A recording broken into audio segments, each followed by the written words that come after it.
Hi, everybody, and welcome to the Arm Coach Podcast, episode 24. Welcome back. Thank you so much for joining me. Today, we're going to talk all about your habit of procrastination and how it may be getting in the way of your arm sculpting goals. I have some really helpful ideas and perspectives to share with you today, so let's dive in. First, let's just define procrastination because I think if you're listening to me, you probably have done this and you probably do it in more than one area of your life. You know, when you have something that you need to do, but you avoid it, that's procrastination. Where there may be something that you want to do, you should do it now, but you keep putting it off and putting it off. So either we consciously avoid it or we try to get ourselves to do it, but we just can't seem to do it. Related to sculpting our arms, let's just say that you make a decision that you want to start planning your meals because it will make your life easier. But you can't seem to think ahead of time and figure out what it will take to get yourself to do that. Let's say that you know you want to eat more protein in general, but you're not taking the time to sit down and plan because it doesn't sound appealing. It doesn't sound exciting. There doesn't seem to be any high motivation to do it. So you don't. You procrastinate. Let's say that you have the idea that you want to start lifting weights after dinner, but when it comes time to do it, you simply tell yourself that you're just not in the mood. So you avoid it. You procrastinate. You do something else instead, or you do nothing else, but you don't do what you intend to do. This can have a big effect in any area of your life that you procrastinate in, but we're going to talk particularly today about the effect that it might have on your arms and your weight. So if you find that you keep making a plan and not following it, clearly you're procrastinating. And you know this. If you hear yourself saying again and again, oh, it's too late, I blew it, I'm just going to start Monday. You've heard me use that example many times, but that is the most common form that we use to procrastinate something we should be doing now, but we put off into the fantasy of Monday. You do that because you think that you'll be more in the mood on Monday. But what happens then is you have the same thought habit.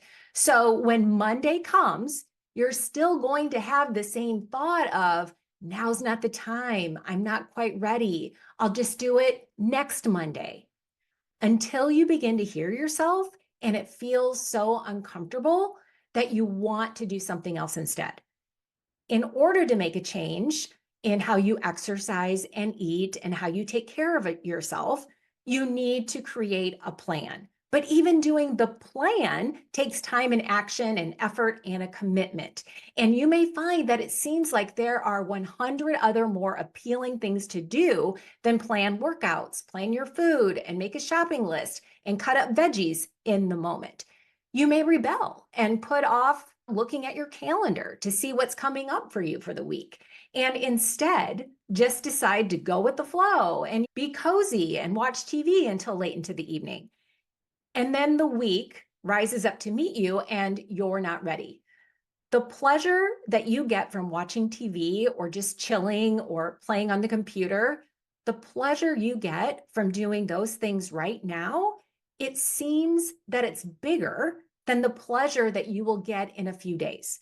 When you wake up and all your food is ready to go, your meals are loosely planned, your workout clothes are laid out and ready to go, and your calendar is filled with nice things that you're going to do for yourself. It's hard for you to feel the future pleasure in the moment when you're required to do something.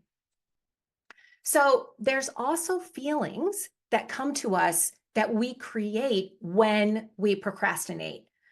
When we procrastinate, usually it's a pattern, as I said, in different areas of your life, but the result of it is that we feel defeated. Even though we're doing it to ourselves, we feel defeated when we do. We feel hopeless. You may have felt guilt at doing it. You may have felt unmotivated until something happens that wakes you up, like a health scare or some sudden eye-opening event that makes you wake up and say, okay, I can't procrastinate anymore. I have to do something about this. Where does it come from? You may not care about a goal as much as you think you do. You may not care about a project that you're trying to get yourself to do. Or maybe you care about it, but you still find yourself ending up doing something else. It all starts with the choice that you make all the time. And that choice is, do I do something right now? Or do I not do it at all? Or do I do something else instead? If you think something is hard, then it's normal to choose to work on something easier instead. That is something to overcome. Sculpting your arms, it's hard, but only to begin with, only because it's new. And anything you do that's new requires more effort in the beginning. If you're trying to get yourself to do a new thing, like lift weights or plan and prep your food, if this isn't something that you usually do, your mind isn't naturally going to want to dive in and tackle it. Your mind is going to look for something easier and more familiar to do. But now that we're talking about it, step back and realize that what you've always done has given you the results that you're not so happy with. And that's why together, you and I are going to tackle why we resort to procrastination. There are feelings that you create that can cause you to be more likely to procrastinate. When you procrastinate, you get temporary relief because you're not doing what's hard, what you were trying to get yourself to do. But after that temporary relief wears off, it doesn't usually feel so good. You do it in the moment because you determine how much value that thing has to you, that thing that you're trying to get yourself to do. So the value of doing something different outweighs what you're trying to get yourself to do. And that comes from you placing more value on getting something else right now than on waiting for the future to get what you really want. And this is kind of a catch-22 because since changing your exercise and eating habits takes time, your results are not going to be immediate, at least not that you can measure in your clothing size or on the scale. Typically, you'd rather take the immediate reward of Netflix or that Snickers bar than the future reward of sculpting your arms and eventually changing your self-esteem. It takes time to see what we get when you work on lifting weights and following your nutrition formula. The future reward to you, the benefit, is worth less than what you can get or do right now. That's what you need to acknowledge before you can change the habit of procrastination. To really be honest with yourself and ask yourself why you're doing it. Why do you keep giving in? So the first step is to recognize it as a habit that you have and to plot out how you can overcome this habit. So here's what I want you to look at first. Do you keep setting the same goals over and over again? If you are anything like all the women I work with, privately and in groups, you may feel like you're stuck on a treadmill of continually setting a new goal for yourself and continually not getting yourself to do it. It's not even that you're failing, it's that you're not getting yourself to do what you want to do. And it's very frustrating to not be able to get traction and get some momentum going. When we keep trying over and over again, and you're trying to trick yourself into getting something done without uncovering what's holding you back. So ask yourself, what are the things you hear yourself saying over and over again that leads you to procrastinate doing what you need to do? Is it, I'm too tired? Is it, I'll do it tomorrow? Or is it, oh, it's not such a big deal? Is it, I don't care that much anyway? Is it, it's not worth it because it will never work and I'll never be successful? Catch yourself saying your favorite procrastination thoughts and then recognize them and jump in and dispute them. Notice the things you typically do when you procrastinate, whatever it is, whether it's eating or taking care of yourself or lifting weights.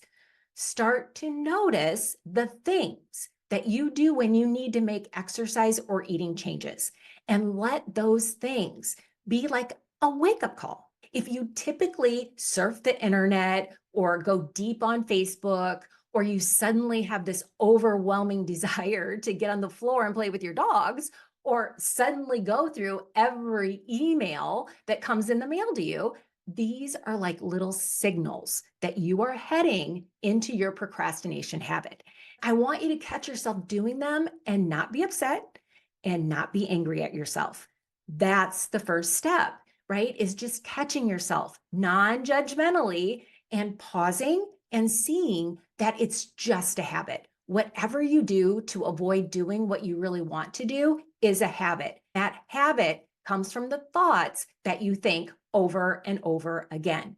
In order to get motivated to take different actions, you need to feel differently. Because remember, there's a circumstance, and that creates our thoughts. Our thoughts create our feelings, and our feelings are what lead us to take action or not take action.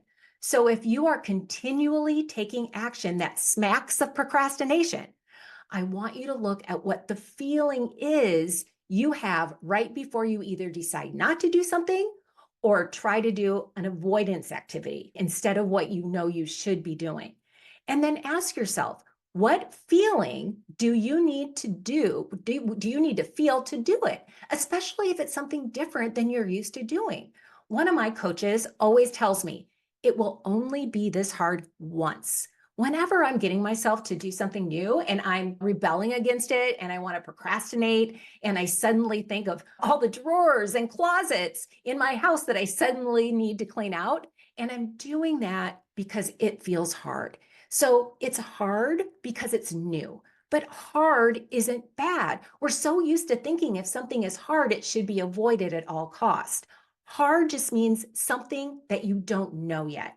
And your typical thought is unconsciously and very quickly, I don't feel like putting the effort into it. I have felt that way too, but I know that if I do over and over, it will get me over that hump of effort. Eventually, it will become a newer, easier habit.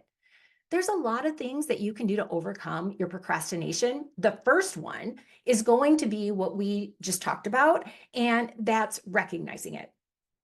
Recognizing it as you start to go into it. And remember that some people start procrastination at the start when they try to get themselves to do something in the beginning.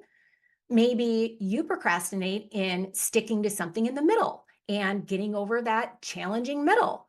Or maybe you procrastinate in sticking with it long enough to finish it.